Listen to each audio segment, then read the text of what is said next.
Para se të fillojmë me videon, do ju ftoja të abonoheshit në kanalin ton Thënie për Jetën dhe të klikoni si përziles për të marrë njoftimet e videove tona më të reja. Faleminderit.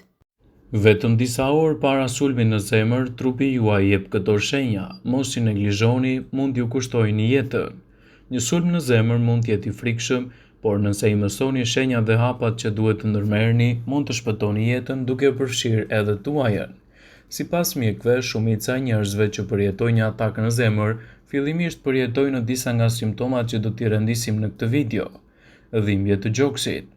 Dhimbja në gjoks është një shenjë e zakonshme e atakut kardiak.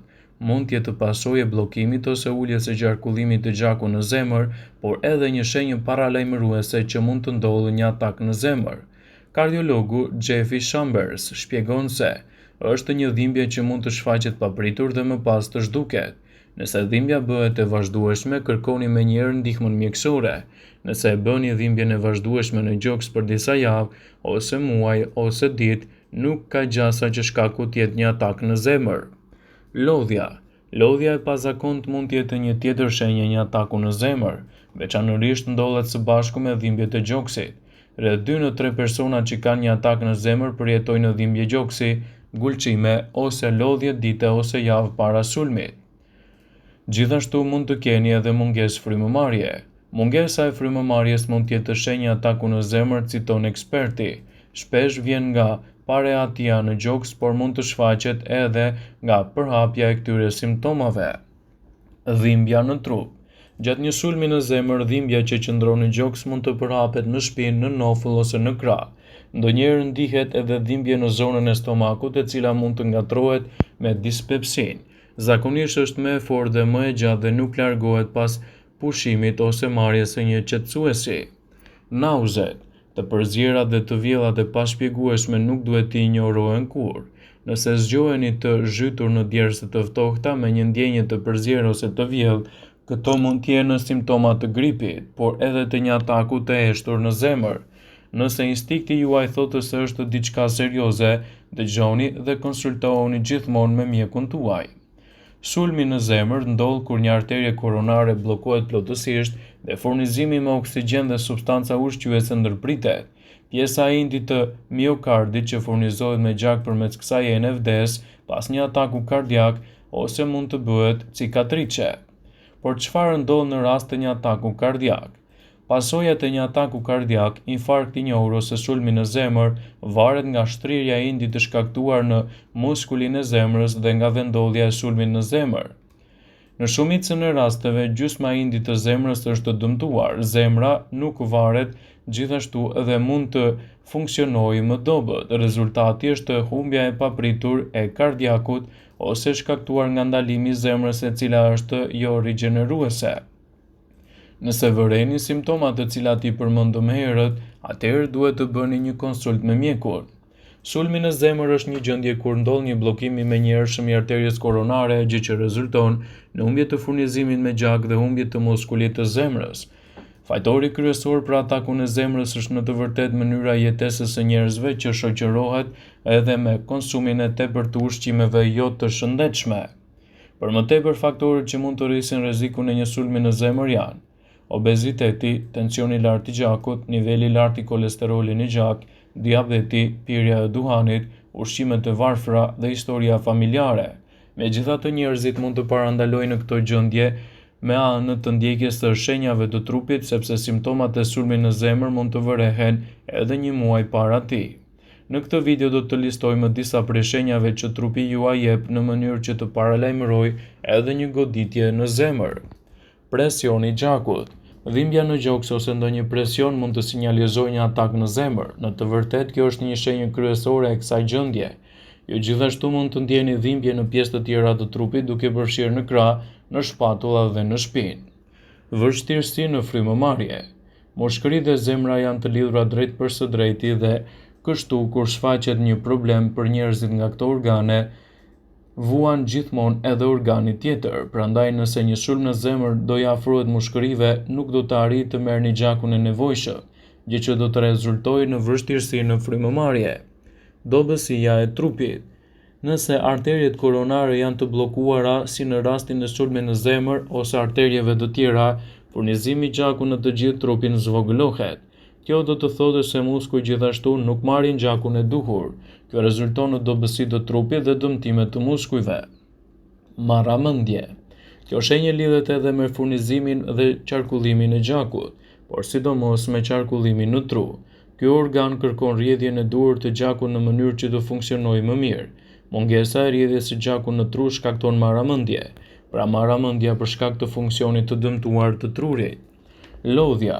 Ndjenja e vazhdueshme e lodhjes është një tregues shumë i zakonshëm i sulmit në zemër.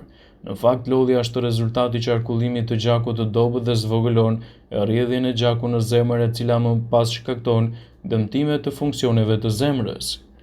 Gripra ose simptomat e ftohjes. Nëse jeni duke u përpjekur për simptomat që ngjasojnë me ato të gripit dhe të ftohjes, ka një shans për një sulm të madh në zemër. Dhe ekspertët këshillojnë që të bëni gjithashtu një konsult me specialistin për të evituar çdo dyshim të mundshëm. Një sulm në zemër nuk çon gjithmonë në dhimbje kronike të gjoksit ose presion intensiv që mund të shkaktojë një presion të rrezikshëm të dyfisht. Ndonjëherë mund të jetë edhe një sulm i heshtur në zemër. Sipas ekspertëve, disa njerëz përjetojnë në versione shumë më dramatike me simptoma të një sulmi në zemër. Një sulm në zemër ndodh kur arteriet që çojnë gjak në zemër bllokohen. Kjo çon në privimin e oksigjenit dhe lëndëve ushqyese të muskujve të zemrës. Kur nuk ka simptoma të forta të tilla si dispepsi, muskuj të ndryllur ose të tendosur, lodhje të tjera, ajo njihet si sulm i heshtur në zemër. Personi mund të plotësojë edhe një ndikim të presionit dhe sikletit. Dhimbja e krahërorit është një nga simptomat më të zakonshme të sulmit në zemër, por çka nëse ka dhimbje ose siklete në gjoks? Ndonjëherë mund të ndjeni presion, shtrydhje ose të plotësoni nevojën pranë zonës së gjoksit.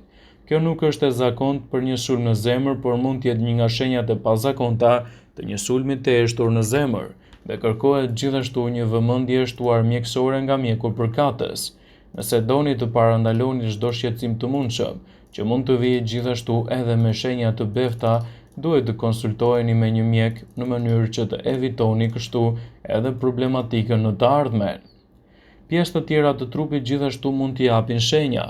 Një sulm në zemër nuk prek vetëm zemrën tuaj, por edhe pjesë të trupit tuaj gjithashtu mund të preken nga një sulm në zemër dhe mund të shfaqen simptoma që ju ndihmojnë të kuptoni se keni një bllokim të arterieve të zemrës ose jo. Disa prej jush mund të përjetojnë dhimbje ose siklete në këto pjesë të trupit, të krave, të shpinës, të qafës, të nofullës, stomakut e të tjera. Nauze dhe djersë të ftohta. Nëse ndonjëherë vini re djersitë të pashpjegueshme të ftohta menjëherë pasi zgjoheni nga gjumi, mbani në mend se nuk është normale. Zgjimi me djersë të ftohta të përzira ose të vjella të papritura mund të jenë disa nga shenjat e sulmit të heshtur në zemër. Sidoqoftë mund të ndjeni se këto janë gjithashtu shenja që vuani nga ftohja ose gripi, por mos prisni gjatë dhe i përjetoni këto shenja, por adresojeni ato tek mjeku juaj. Vështirësi në frymëmarrje dhe lodhje ekstreme. Jo gjithmonë do të ndjeni një dhimbje kronike të zemrës ose të shpinës suaj, por gjithashtu edhe një gjendje serioze si vështirësia për frymëmarrje mund të nënkuptojë që jeni duke pasur një sulm të heshtur në zemër. Nëse keni vështirësi në detyrat normale të përditshme që nuk ishin më parë të vështira për ju, të tilla si rregullimi i shtratit ose ecja në përshkallë, sigurohuni të kontrolloni veten dhe të kontrolloheni tek mjeku juaj në mënyrë që të evitoni çdo dyshim të mundshëm. Këmbët të fryra ose të hintura. Nëse vini re se këmbët ose gishtat tuaj janë dukshëm të fryrë, ju mund të keni probleme me mbajtjen e lëngjeve, quajtur edhe edema. Mbajtjet fluide mund të jenë shenjë sëmundjeve arteriale, koronare, dëmtim të zemrës dhe forma të tjera të sëmundjeve kardiovaskulare. Ndaj adresoni çdo problem të mundshëm tek mjeku juaj. Vëmendje. Ju bëjmë me dije se informacionet në këtë video kanë për qëllim që të plotësojnë, të mos zëvendësojnë në këshillat e mjekut tuaj ose ofruesit të kujdesit tuaj shëndetësor, dhe nuk kanë për qëllim që të mbulojnë në të gjitha përdorimet e mundshme, masat paraprake, ndërveprimet ose dhe efektet e tyre negative në shëndetin tuaj. Pasi ta dëgjonit këtë video, do ju ftoja t'i bënit like dhe ta shpërndanit atë në profilin tuaj në mënyrë që të informohen dhe miqtë e tu.